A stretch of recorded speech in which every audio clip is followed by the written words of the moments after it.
Kitab Yehezkiel. Yehezkiel pasal 1.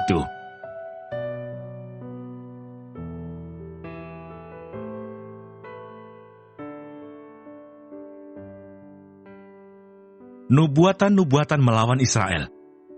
Nabi melihat kemuliaan Tuhan. Pada tahun ke-30, dalam bulan yang keempat, pada tanggal 5 bulan itu, ketika aku bersama-sama dengan para buangan berada di tepi sungai Kebar, terbukalah langit dan aku melihat penglihatan-penglihatan tentang Allah. Pada tanggal 5 bulan itu, yaitu tahun ke-5 sesudah Raja Yoyakim dibuang, datanglah firman Tuhan kepada Imam Yehezkiel, anak Buzi, di negeri orang Kasdim, di tepi sungai Kebar, dan di sana kekuasaan Tuhan meliputi dia. Lalu aku melihat, sungguh, angin badai bertiup dari utara, dan membawa segumpal awan yang besar, dengan api yang berkilat-kilat, dan awan itu dikelilingi oleh sinar. Di tengah-tengah api itu kelihatan seperti suasa mengkilat. Dan di tengah-tengah itu juga ada yang menyerupai 4 makhluk hidup. Dan beginilah kelihatannya mereka. Mereka menyerupai manusia, tetapi masing-masing mempunyai 4 muka, dan pada masing-masing ada pula 4 sayap. Kaki mereka adalah lurus dan telapak kaki mereka seperti kuku anak lembu. Kaki-kaki ini mengkilap seperti tembaga yang baru digosok. Pada keempat sisi mereka, di bawah sayap-sayapnya, tampak tangan manusia. Mengenai muka dan sayap mereka berempat adalah begini. Mereka saling menyentuh dengan sayapnya. Mereka tidak berbalik kalau berjalan. Masing-masing berjalan lurus ke depan. Muka mereka kelihatan begini. Keempatnya mempunyai muka manusia di depan, muka singa di sebelah kanan, muka lembu di sebelah kiri, dan muka Raja Wali di belakang. Sayap-sayap mereka dikembangkan ke atas. Mereka saling menyentuh dengan sepasang sayapnya, dan sepasang sayap yang lain menutupi badan mereka. Masing-masing berjalan lurus ke depan, ke arah mana roh itu hendak pergi. Kesanalah mereka pergi. Mereka tidak berbalik kalau berjalan. Di tengah makhluk-makhluk hidup itu, kelihatan seperti bara api yang menyala, seperti suluh, yang bergerak kian kemari di antara makhluk-makhluk hidup itu. Dan api itu bersinar, sedang dari api itu kilat sabung menyambung. Makhluk-makhluk hidup itu terbang ke sana kemari seperti kilat. Aku melihat, sungguh, di atas tanah di samping masing-masing dari keempat makhluk-makhluk hidup itu, ada sebuah roda. Rupa roda-roda itu seperti kilauan permata pirus, dan keempatnya adalah serupa. Buatannya seolah-olah roda yang satu di tengah-tengah yang lain. Kalau mereka berjalan, mereka dapat menuju ke 4 jurusan.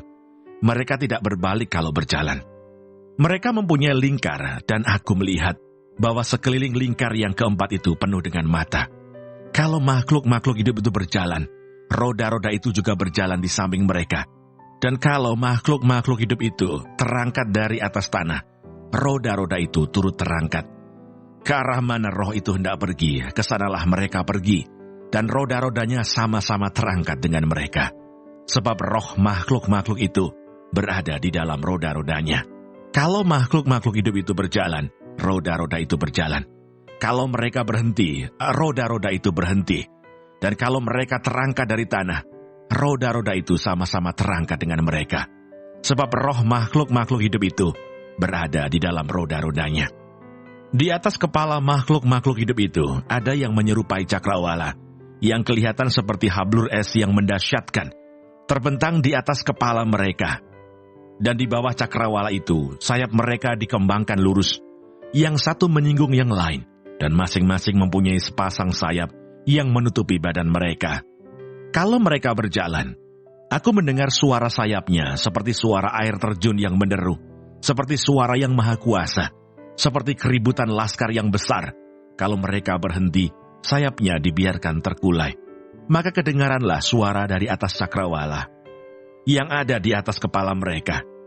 Kalau mereka berhenti, sayapnya dibiarkan terkulai. Di atas cakrawala yang ada di atas kepala mereka, ada menyerupai tahta yang kelihatannya seperti permata lazurit, dan di atas yang menyerupai tahta itu, ada yang kelihatan seperti rupa manusia.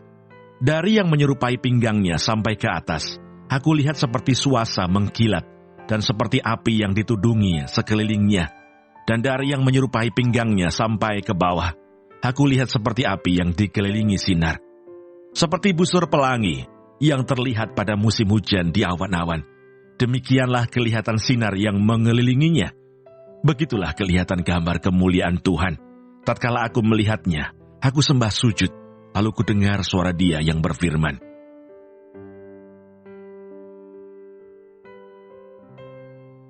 Yehezkiel pasal 2.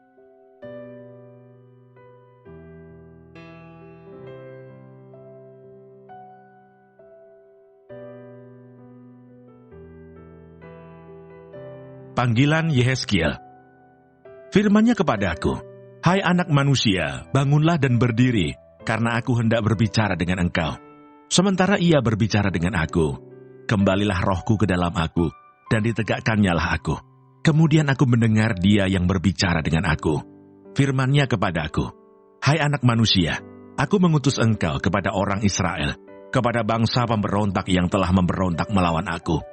Mereka dan nenek moyang mereka telah mendurhaka terhadap aku, sampai hari ini juga. Kepada keturunan inilah, yang keras kepala dan tegar hati, aku mengutus engkau dan harus kau katakan kepada mereka, beginilah firman Tuhan Allah. Dan baik, mereka mendengarkan atau tidak, sebab mereka adalah kaum pemberontak. Mereka akan mengetahui bahwa seorang nabi ada di tengah-tengah mereka. Dan engkau anak manusia, janganlah takut melihat mereka, maupun mendengarkan kata-katanya. Biarpun engkau di tengah-tengah onak dan duri, dan engkau tinggal dekat kalajengking, janganlah takut mendengarkan kata-kata mereka, dan janganlah gentar melihat mukanya, sebab mereka adalah kaum pemberontak. Sampaikanlah perkataan-perkataanku kepada mereka, baik mereka mau mendengarkan atau tidak, sebab mereka adalah pemberontak. Dan engkau anak manusia, dengarlah apa yang kufirmankan kepadamu. Janganlah memberontak seperti kaum pemberontak ini. Ngangakanlah mulutmu dan makanlah apa yang kuberikan kepadamu. Aku melihat, sesungguhnya ada tangan yang terulur kepada aku, dan sungguh dipegangnya sebuah gulungan kitab, lalu dibentangkannya di hadapanku. Gulungan kitab itu ditulisi timbal balik, dan di sana tertulis nyanyian-nyanyian ratapan, keluh kesah, dan rintihan.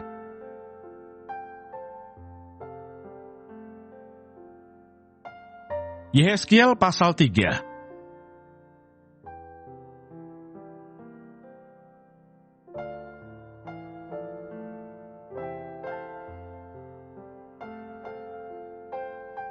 Firman-Nya kepadaku, "Hai anak manusia, makanlah apa yang engkau lihat di sini. Makanlah gulungan kitab ini dan pergilah, berbicaralah kepada kaum Israel." Maka kubukalah mulutku dan diberikannya gulungan kitab itu kumakan. Lalu firman-Nya kepadaku, "Hai anak manusia, makanlah gulungan kitab yang kuberikan ini kepadamu, dan isilah perutmu dengan itu." Lalu aku memakannya, dan rasanya manis seperti madu dalam mulutku. Firman-Nya kepadaku, "Hai anak manusia, mari, pergilah dan temuilah kaum Israel, dan sampaikanlah perkataan-perkataanku kepada mereka. Sebab engkau tidak diutus kepada suatu bangsa yang berbahasa asing dan yang berat lidah, tetapi kepada kaum Israel, bukan kepada banyak bangsa-bangsa yang berbahasa asing dan yang berat lidah, yang engkau tidak mengerti bahasanya. Sekiranya aku mengutus engkau kepada bangsa yang demikian, mereka akan mendengarkan engkau. Akan tetapi kaum Israel tidak mau mendengarkan engkau, sebab mereka tidak mau mendengarkan aku, karena seluruh kaum Israel berkepala batu dan bertegar hati. Lihat, aku meneguhkan hatimu melawan mereka yang berkepala batu, dan membajakan semangatmu melawan ketegaran hati mereka. Seperti batu intan yang lebih keras daripada batu kuteguhkan hatimu. Janganlah takut kepada mereka dan janganlah gentar melihat mukanya, sebab mereka adalah kaum pemberontak.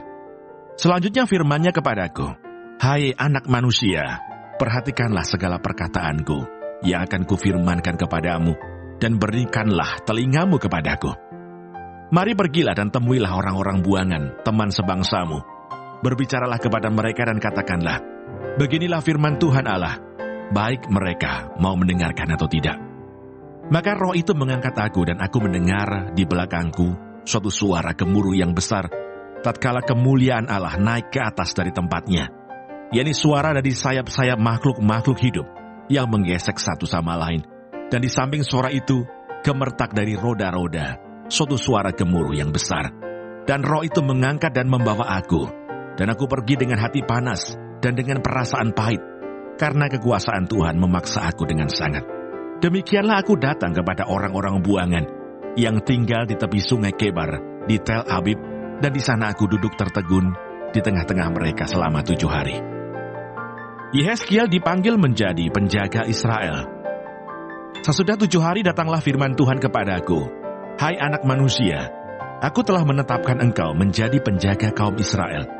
Bila mana engkau mendengarkan sesuatu firman daripada aku, peringatkanlah mereka atas namaku. Kalau aku berfirman kepada orang jahat, engkau pasti dihukum mati, dan engkau tidak memperingatkan dia atau tidak berkata apa-apa untuk memperingatkan orang jahat itu dari hidupnya yang jahat, supaya ia tetap hidup. Orang jahat itu akan mati dalam kesalahannya, tetapi aku akan menuntut pertanggungjawab atas nyawanya daripadamu. Tetapi jikalau engkau memperingatkan orang jahat itu, dan ia tidak berbalik dari kejahatannya dan dari hidupnya yang jahat, ia akan mati dalam kesalahannya, tetapi engkau telah menyelamatkan nyawamu. Jikalau seorang yang benar berbalik dari kebenarannya, dan ia berbuat curang, dan aku meletakkan batu sandungan di hadapannya, ia akan mati. Oleh karena engkau tidak memperingatkan dia, ia akan mati dalam dosanya, dan perbuatan-perbuatan kebenaran yang dikerjakannya tidak akan diingat-ingat. Tetapi aku akan menuntut pertanggungan jawab atas nyawanya daripadamu.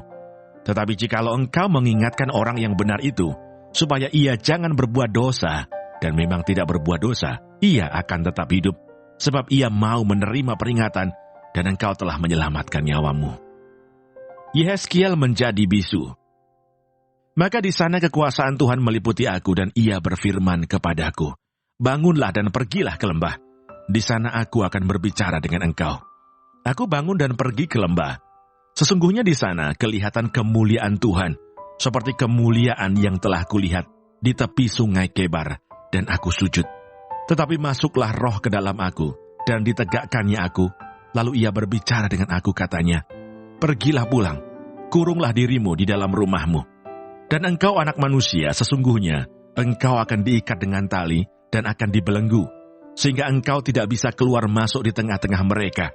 Dan aku akan membuat lidahmu melekat pada langit-langitmu, sehingga engkau menjadi bisu dan tidak akan menempelak mereka, sebab mereka adalah kaum pemberontak.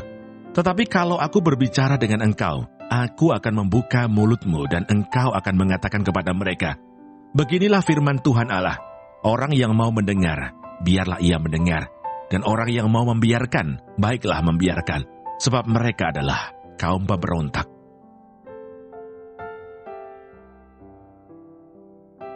Yehezkiel pasal 4.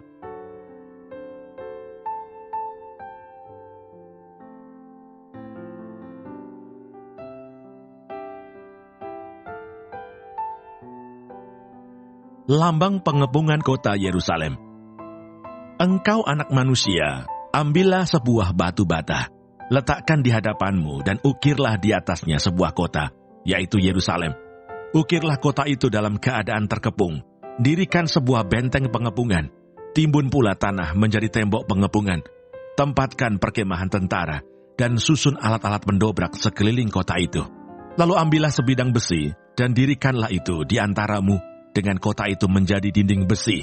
Kemudian tujukanlah wajahmu ke arah kota itu, sehingga kota itu dalam keadaan terkepung, dan engkaulah yang mengepung dia. Inilah menjadi lambang bagi kaum Israel. Berbaringlah engkau pada sisi kirimu, dan aku akan menanggungkan hukuman kaum Israel atasmu. Berapa hari engkau berbaring demikian, selama itulah engkau menanggung hukuman mereka. Beginilah aku tentukan bagimu, berapa tahun hukuman kaum Israel. Sekian harilah engkau menanggung hukuman mereka, yaitu 390 hari. Kalau engkau sudah mengakhiri waktu ini, berbaringlah engkau untuk kedua kalinya, tetapi pada sisi kananmu dan tanggunglah hukuman kaum Yehuda 40 hari lamanya. Aku menentukan bagimu 1 hari untuk 1 tahun. Tujukanlah wajahmu kepada pengepungan Yerusalem, dan kepalkanlah tinjumu kepadanya, dan bernubuatlah melawan kota itu.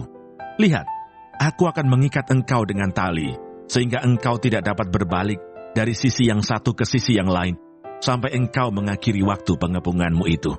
Selanjutnya ambillah gandum, jelai, kacang merah besar, kacang merah kecil, jawan dan sekoi, dan taruhlah dalam 1 periuk, dan masaklah itu menjadi roti bagimu. Itulah makananmu selama engkau berbaring pada sisimu, yaitu 390 hari. dan makananmu yang harus kau makan akan ditentukan timbangannya, yakni 20 shikal satu hari. Makanlah itu pada waktu-waktu tertentu. Air minum pun bagimu akan ditentukan, 1/6 hin banyaknya. Minumlah itu pada waktu-waktu tertentu. Makanlah roti itu seperti roti jela yang bundar, dan engkau harus membakarnya di atas kotoran manusia yang sudah kering di hadapan mereka. Selanjutnya Tuhan berfirman, Aku akan membuang orang Israel ke tengah-tengah bangsa-bangsa, dan demikianlah mereka akan memakan rotinya najis di sana. Maka ku jawab, Aduh Tuhan Allah, sesungguhnya aku tak pernah dinajiskan, dan dari masa mudaku sampai sekarang, tak pernah ku makan bangkai atau sisa mangsa binatang buas. Lagi pula tak pernah masuk ke mulutku ini daging yang sudah basi. Lalu firman-Nya kepadaku, Lihat, kalau begitu aku mengizinkan engkau memakan kotoran lembu, ganti kotoran manusia, dan bakarlah rotimu di atasnya. Sesudah itu, ia berfirman kepadaku, Hai anak manusia, sesungguhnya aku akan memusnahkan persediaan makanan di Yerusalem, dan mereka akan memakan roti yang tertentu timbangannya dengan hati yang cemas. Juga mereka akan meminum air dalam ukuran terbatas dengan hati yang gundah gulana, dengan maksud supaya mereka kekurangan makanan dan minuman, dan mereka semuanya menjadi gundah gulana, sehingga mereka hancur di dalam hukumannya.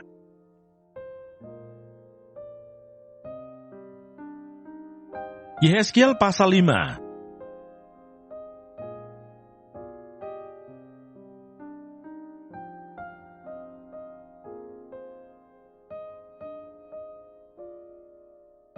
Dan engkau anak manusia, ambillah sebilah pedang yang tajam dan pakailah itu sebagai pisau cukur tukang pangkas. Cukurlah rambutmu dan janggutmu dengan itu. Lalu ambillah sebuah timbangan dan bagi-bagilah rambutmu. Sepertiga harus kau bakar dengan api di tengah-tengah kota itu, sesudah berakhir waktu pengepungannya. Sepertiga harus kau ambil dan tetaklah dengan pedang itu sekelilingnya. Dan sepertiga lagi hamburkanlah ke dalam angin, dan aku akan menghunus pedang dari belakang mereka. Engkau harus mengambil sedikit dari rambut itu dan bungkus di dalam punca kainmu. Dan sekali lagi engkau harus mengambil daripadanya. Buangkan ke dalam api dan hanguskan dia di sana. Dari sana akan keluar api untuk memakan seluruh kaum Israel. Dan berkatalah kepada mereka, Beginilah firman Tuhan Allah, inilah Yerusalem. Di tengah-tengah bangsa-bangsa kutempatkan dia, dan sekelilingnya ada negeri-negeri mereka. Ia sudah memberontak terhadap peraturan-peraturanku lebih jahat daripada bangsa-bangsa, dan terhadap ketetapan-ketetapanku lebih jahat dari negeri-negeri yang di sekitarnya. Karena mereka menolak peraturan-peraturanku, dan kelakuan mereka tidak selaras dengan ketetapan-ketetapanku. Sebab itu beginilah firman Tuhan Allah, oleh karena engkau lebih jahat daripada bangsa-bangsa yang di sekitarmu, dan kelakuanmu tidak selaras dengan ketetapan-ketetapanku, dan engkau tidak melakukan peraturan-peraturanku, bahkan engkau melakukan peraturan-peraturan bangsa-bangsa yang di sekitarmu. Sebab itu beginilah firman Tuhan Allah, Lihat, aku sendiri akan menjadi lawanmu, dan aku akan menjatuhkan hukuman kepadamu di hadapan bangsa-bangsa. Oleh karena segala perbuatanmu yang keji akan kuperbuat terhadapmu, yang belum pernah kuperbuat, dan yang tidak pernah lagi akan kuperbuat. Sebab itu di tengah-tengahmu, ayah-ayah akan memakan anak-anaknya, dan anak-anak memakan ayahnya, dan aku akan menjatuhkan hukuman kepadamu, sedang semua yang masih tinggal lagi daripadamu akan kuhamburkan ke semua penjuru angin. Sebab itu demi aku yang hidup, demikianlah firman Tuhan Allah, sesungguhnya oleh karena engkau menajiskan tempat kudusku, dengan segala dewamu yang menjijikkan, dan dengan segala perbuatanmu yang keji, aku sendiri akan meruntuhkan engkau. Aku tidak akan merasa sayang dan tidak akan kenal belas kasihan. Sepertiga daripadamu akan mati kena sampar dan mati kelaparan di tengah-tengahmu. Sepertiga akan tewas dimakan pedang di sekitarmu, dan sepertiga lagi akan kuhamburkan ke semua mata angin, dan aku akan menghunus pedang dari belakang mereka. Aku akan melampiaskan murkaku kepada mereka, sehingga hatiku yang panas tenang kembali, dan aku merasa puas. Dan mereka akan mengetahui bahwa akulah Tuhan yang mengatakannya di dalam cemburuku, tatkala aku melampiaskan amarahku kepada mereka. Aku akan membuat engkau menjadi reruntuhan dan buah celaan di antara bangsa-bangsa yang di sekitarmu, di hadapan semua orang yang lintas daripadamu. Engkau akan menjadi buah celaan dan cercaan. menjadi peringatan dan suatu kengerian bagi bangsa-bangsa yang di sekitarmu, tatkala aku menjatuhkan hukuman kepadamu, di dalam kemurkaan dan kemarahan, dan di dalam pengajaran-pengajaran kemarahan. Aku Tuhan yang mengatakannya, tatkala aku mendatangkan atasmu kelaparan yang dahsyat, yang membinasakan, dan aku mendatangkannya untuk membinasakan kamu, tatkala aku memperdahsyat bencana kelaparan atasmu, dan memusnahkan persediaan makananmu. Aku akan mendatangkan kelaparan atasmu, dan binatang-binatang buas di tengah-tengahmu, yang akan memunahkan anak-anakmu. Sampar akan berkecamuk, dan darah akan mengalir di tengah-tengahmu. Dan aku akan mendatangkan pedang atasmu. Aku, Tuhan, yang mengatakannya.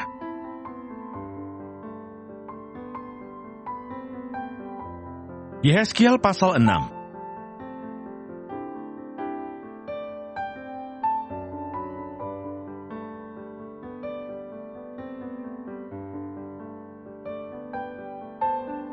Nubuat melawan gunung-gunung Israel. Kemudian datanglah firman Tuhan kepadaku. Hai anak manusia, tujukanlah mukamu ke gunung-gunung Israel, dan bernubuatlah melawan mereka. Katakanlah, hai gunung-gunung Israel, dengarkanlah firman Tuhan Allah. Beginilah firman Tuhan Allah kepada gunung-gunung dan bukit-bukit, kepada alur-alur sungai dan lembah-lembah. Sungguh, aku akan mendatangkan perang atasmu, dan aku akan membinasakan bukit-bukit pengorbananmu. Mesbah-mesbahmu akan menjadi sunyi sepi, dan pedupaan-pedupaanmu akan dirusak. Dan aku akan merebahkan orang-orangmu yang terbunuh di hadapan berhala-berhalamu. Aku akan mencampakkan mayat-mayat orang Israel di hadapan berhala-berhala mereka, dan menghamburkan tulang-tulangmu keliling mesbah-mesbahmu. Di mana saja kamu diam, kota-kotamu akan menjadi reruntuhan, dan bukit-bukit pengorbananmu akan menjadi sunyi sepi, supaya mesbah-mesbahmu dihancurkan dan ditinggalkan sunyi sepi. Berhala-berhalamu diremukkan dan ditiadakan, pedupaan-pedupaanmu diluluhkan, dan buatan-buatan tanganmu dihapuskan. Dan orang-orangmu yang terbunuh akan berbahan di tengah-tengahmu, dan kamu akan mengetahui bahwa akulah Tuhan. Tetapi sebagian, yaitu yang terluput dari pedang, akan kutinggalkan hidup di antara bangsa-bangsa. Bila mana kamu dihamburkan ke negeri-negeri itu, di sana di tengah-tengah bangsa-bangsa, kemana mereka dibawa tertawan, orang-orang yang terluput dari antara kamu akan mengingat kepada aku. Tatkala aku mengembalikan hati mereka yang berzina itu, yang sudah menjauh daripada aku, dan mengalihkan mata mereka, yang selalu berzina dengan mengikuti berhala-berhala mereka, maka mereka sendiri akan merasa mual melihat kejahatan yang mereka lakukan, dan melihat segala perbuatan mereka yang keji. Dan mereka akan mengetahui bahwa akulah Tuhan dan bukan cakap angin, kalau aku berfirman hendak menjatuhkan malapetaka ini atas mereka. Beginilah firman Tuhan Allah, bertepuklah dan entakkanlah kakimu ke tanah, dan serukanlah, awas, oleh sebab segala perbuatan kaum Israel yang keji dan jahat, mereka akan rebah mati karena pedang, kelaparan dan penyakit sampar. Yang jauh akan mati karena sampar, yang dekat akan rebah karena pedang, dan yang terluput serta terpelihara akan mati karena kelaparan. Demikianlah aku akan melampiaskan amarahku kepada mereka, dan kamu akan mengetahui bahwa akulah Tuhan. Tatkala orang-orang mereka yang terbunuh berbahan di tengah-tengah berhala-berhala mereka, keliling mesbah-mesbahnya, di atas setiap bukit yang tinggi, dan di atas semua puncak-puncak gunung, di bawah setiap pohon yang rimbun, dan setiap pohon keramat yang penuh cabang-cabang, di tempat mana mereka membawa kurban persembahan yang harum bagi semua berhala-berhala mereka. Aku akan mengacungkan tanganku melawan mereka dan tanahnya. Di mana saja mereka diam, akan kubuat menjadi musnah dan sunyi sepi, mulai dari padang gurun sampai ke Riblah, dan mereka akan mengetahui bahwa akulah Tuhan.